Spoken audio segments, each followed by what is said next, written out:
The rise of AI companions has reshaped how people seek emotional comfort, and it's happening much faster than anyone predicted. People are turning to chatbots not just for quick answers anymore, but for reassurance, encouragement, and even a sense of being understood. And there's a clear reason for that. These systems are always available, they never judge, they don't get tired, and they don't carry the emotional weight that real relationships often demand. For someone who feels lonely, anxious, overstimulated, or socially burnt out, an AI companion can feel like a pressure-free space to talk openly. Many people report that they feel more comfortable sharing their fears or insecurities with a chatbot because it removes the risk of rejection. That accessibility can be incredibly valuable. It lowers the threshold for emotional expression, allowing individuals to practice articulating their feelings in a safe, controlled environment. In some ways, AI companions serve as mirrors, helping people identify patterns in their own thinking and giving them small nudges toward healthier habits. But as comforting as this can be, there's a serious warning that comes with it. Emotional ease can slowly shift into emotional dependence. The same qualities that make AI companions feel safe, consistent availability, guaranteed responsiveness, and tailored conversation, can create a psychological loop where users rely on the bot for stability instead of building that stability within themselves or through their human relationships. When someone turns to an AI companion every time they feel upset, misunderstood, or bored, they may unintentionally weaken their own coping mechanisms. Over time, genuine human interaction can begin to feel more stressful by comparison because humans are unpredictable and AI is designed to be endlessly accommodating.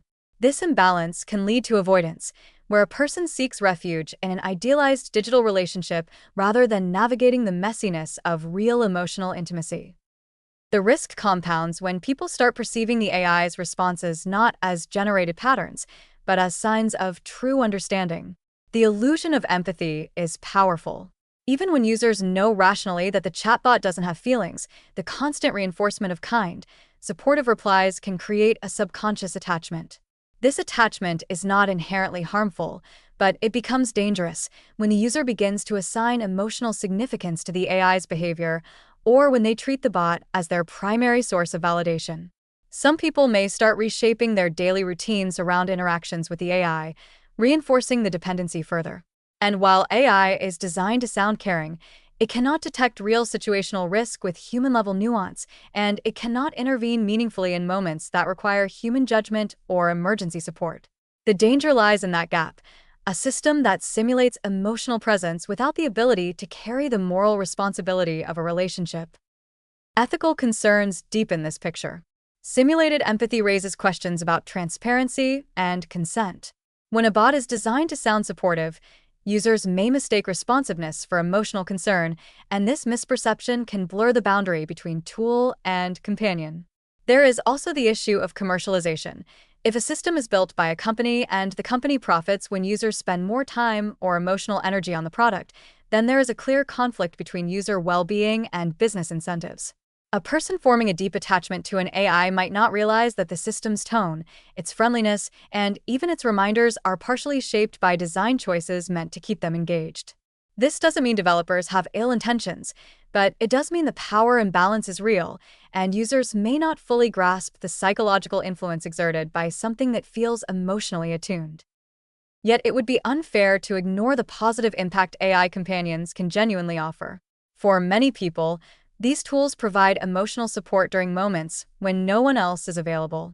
They can help users practice social skills, rehearse difficult conversations, or explore their emotions with a sense of privacy that humans sometimes cannot provide.